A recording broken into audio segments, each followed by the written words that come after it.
Hello everyone. Today we are discussing an offence in Singapore's criminal law that reflects the country's strong stance on maintaining racial and religious harmony, wounding another person's racial or religious feelings.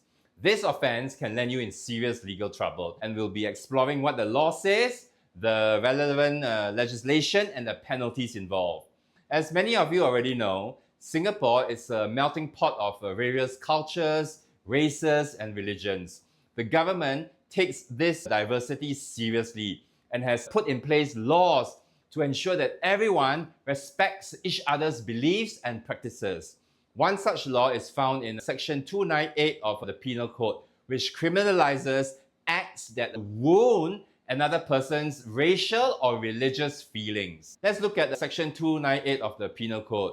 It states that whoever with deliberate intention of wounding the religious or racial feelings of any person utters any word or makes any sound in the hearing of that person or makes any gesture in the sight of that person or places any object in the sight of that person shall be punished with imprisonment for a term which may extend to 3 years or with fine or with both. In simpler terms, if someone deliberately says or does something with the intention to hurt another person's religious or racial feelings, they're committing an offense. It doesn't just cover speech. It includes sounds, gestures, and even objects. There are a few key elements that must be satisfied for this offense. Number one, deliberate intention. The person must have done the act with the deliberate intent to hurt the racial or religious feelings of another.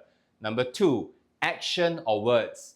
The act could be in the form of words, gestures, or placing objects, so long as they are capable of wounding someone's feelings. Number three, awareness. The offense isn't restricted to face-to-face interactions. It could extend to things said or done on social media, in videos, or even via text messages, if they are aimed at a specific group or person and intended to wound their feelings. Singapore has seen several cases where individuals have been charged under Section 298 for remarks or actions that were deemed racially or religiously offensive.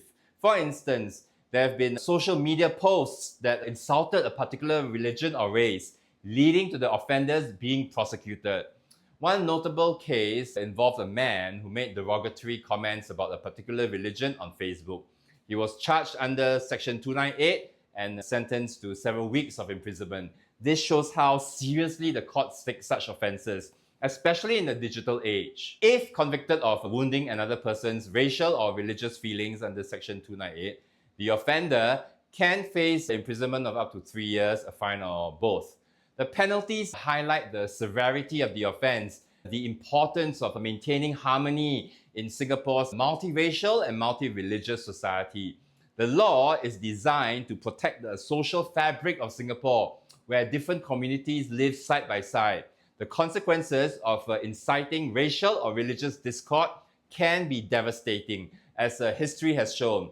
Section 298 serves as a deterrent and a reminder that words and actions have consequences, especially when they attack the core of someone else's identity. To sum up, Singapore's laws on wounding racial or religious feelings are a reflection of the country's commitment to respect and harmony. So always be mindful of your words and actions, whether in person or online. Thank you for watching. See you in the next video where we'll tackle another interesting topic in Singapore law. Stay safe and respectful.